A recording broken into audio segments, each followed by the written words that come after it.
This is Terry Schultz. I'm bringing you a presentation for the January demonstrator meeting. The first thing I'm going to be talking about is the Pearlescent paper that can be found in the January to June mini catalog for Stampin' Up. So the paper itself comes in a 12 by 12. It's not really a pack. You only get 2 sheets. And there's your item number right there. And if you can, I'm not sure if you can tell or be able to see the shimmer on it. I'm going to bring up this here sheet right there. And I don't know if you can see shimmery or not. And I cannot get the light to adjust in here. But anyway, my video on the make and take, I think, showed the shimmer really well. The lighting, it was nighttime and the lights really shone off of the pearl effect of the paper. But anyway, what I did was I took and I used the background stamp from the Hearts and Kisses that has the smear on it, like the lipstick smear. And I went ahead and I put that on a piece of paper, as you can see, and it started out with Pool Party and then went to, switch those around, Coastal Cabana, and then Bermuda Bay, then Pacific Point, Misty Moonlight, and finished off with Night of Navy. So on this side over here is direct to paper, and then I stamped off on the other side, and I took a watercolor pencil or pen and just blended it. And it takes a really long time to dry. It's not, the effect is nice, but you're gonna have wet paper for a while. So then I also tried with the new blending brushes that we have in our the new catalog as well. Same color order, and I think that turned out just much better. You still have to wait for it to dry, but again, it went from Pool Party to Coastal Cabana, Bermuda Bay, Pacific Point, Misty Moonlight, and then the Night of Navy down on the end. So Pool Party, super light. You need to kind of blend that in quite a bit, but depending on your effect, of course, too, that you want to do. So I really liked using the blending brush that we have now. They worked great.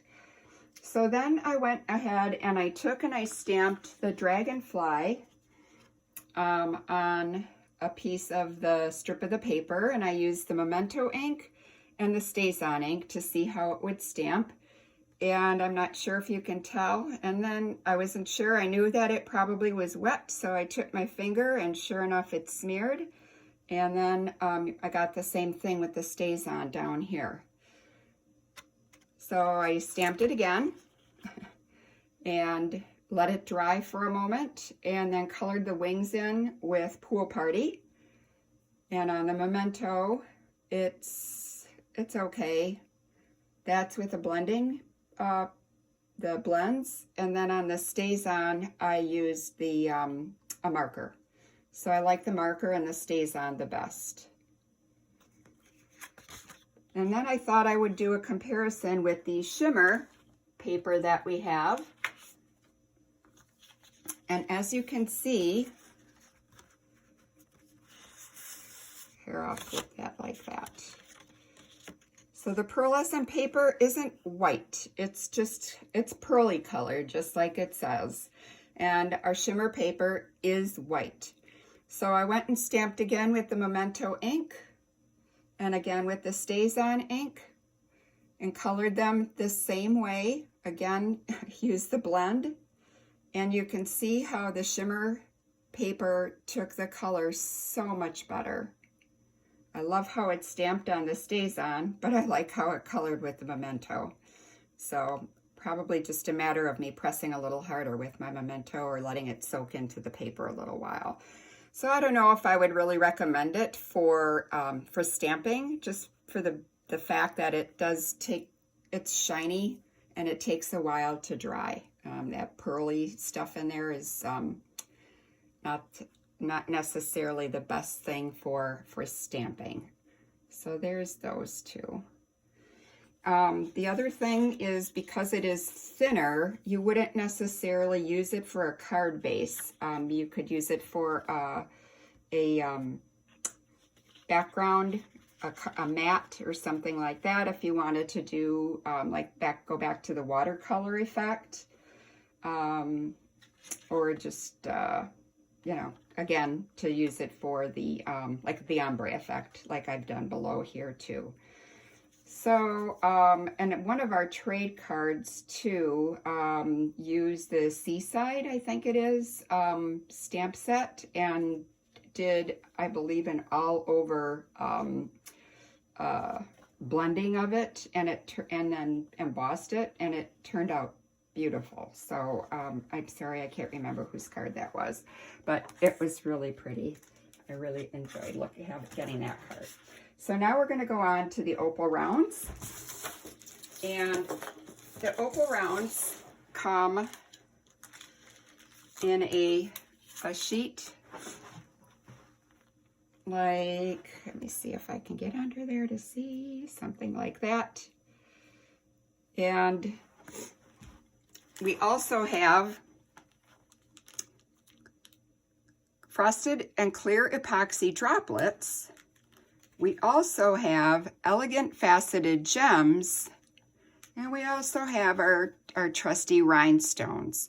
And so what I did with this was I wanted to color all of them and see what the difference was, and I used my blends, and I used the dark color of each of the blends because the dark ones do go on better than any of the lighter colored blends. So I made a chart, and we'll see what's going on here. So as you can see, bring that down there hopefully, and we'll get a close-up view here of everything if I can. So there's the Opal rounds, and the plain one pretty much disappears against white. They do have a little bit of a pinkish cast to them, and some of the other cards that we've done in trades have used them, and I'll pull up a couple of those in a minute here. But anyways, there's the Opal round, and there I colored it with the Real Red, Poppy Parade, Rich Razzleberry, the Blackberry Bliss, Highland Heather, Rococo Rose, Flirty Flamingo, the Bermuda Bay, and Seaside Spray, which hardly took at all, but against the white paper in real life, it is really pretty. Good old Olive, and then Daffodil Delight, which I was really happy how that one turned out too. It's nice and bright. And then Night of Navy. So I really like that one too. The Opal rounds come in 2 sizes, and I think I kind of mixed and matched the sizes on here. Here's the smaller, and then you can tell what the bigger one is right there. So smaller size, and then the bigger size.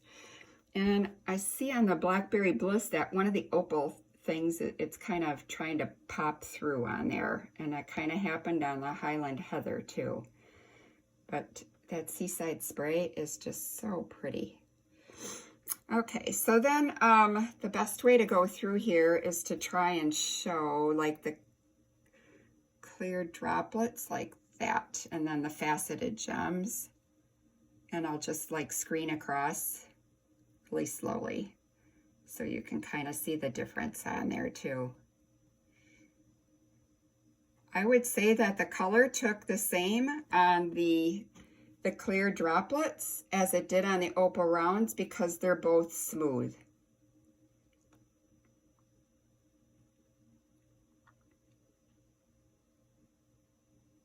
Pull that down so you can see the colors. Here we go. And then just for grins on the faceted gems and the rhinestones. And the faceted gems are also, those are, I think, are just in the regular catalog as well as the rhinestones, obviously. But there's like an opaque and then a clear one. So I did them both. I think my favorites of all are, I really like Highland Heather. There it is. Because the opal that's inside of these gems really comes through. Bermuda Bay comes through nice, so does Flirty Flamingo. And then I like the Seaside Spray. The lighter colors I think worked well. I'm not a fan of Blackberry Bliss too much. Poppy Parade is all right too, but if you like that color. And the Real Red came through pink. So I think Dark Cherry Cobbler probably would have been better to try and do that. So there's all of those. I'll bring that down here. Hopefully that gets all the way in the shot. And I think it did, so I don't know. All right, and then what I wound up doing, instead of making a bunch of different cards, I took some of the cards that maybe didn't have some of the opal rounds on them. And this one is I got from, I think, Rachel Durchie, because she loves her dragonflies. And she used them on here. And as you can see, that's Bermuda Bay. And they look really pretty on there. But then I took, this was Karen's trade. And I colored them purple. And I put a couple on there too. I first had them on there as clear. And they got lost. So especially the one in the designer paper down there. And then I put a couple on, this is Joyce's card. And I just put a couple on the side there. And against the pink, they look really pretty. So I think they just look better against solid cardstock and get lost on designer paper. And this is Lori's card, Lori Verdon. And I just put a couple underneath there. That's in the daffodil. And then this is just a beautiful card. Just so pretty. Hold on. I know whose this is. Lynn. Thank you, Lynn, for such a pretty card. And unfortunately, the post office did a number on it in the corner here. And so I thought this was an opportunity for an embellishment. And so I did put an opal round there. And there's one up there too, and one there. And I'm pretty sure this color is Pool Party. So that's it for the opal rounds. I really like them a lot. You do get a lot in a package. So that is a definite plus too, versus using the clear droplets or the faceted gems. So thanks for listening.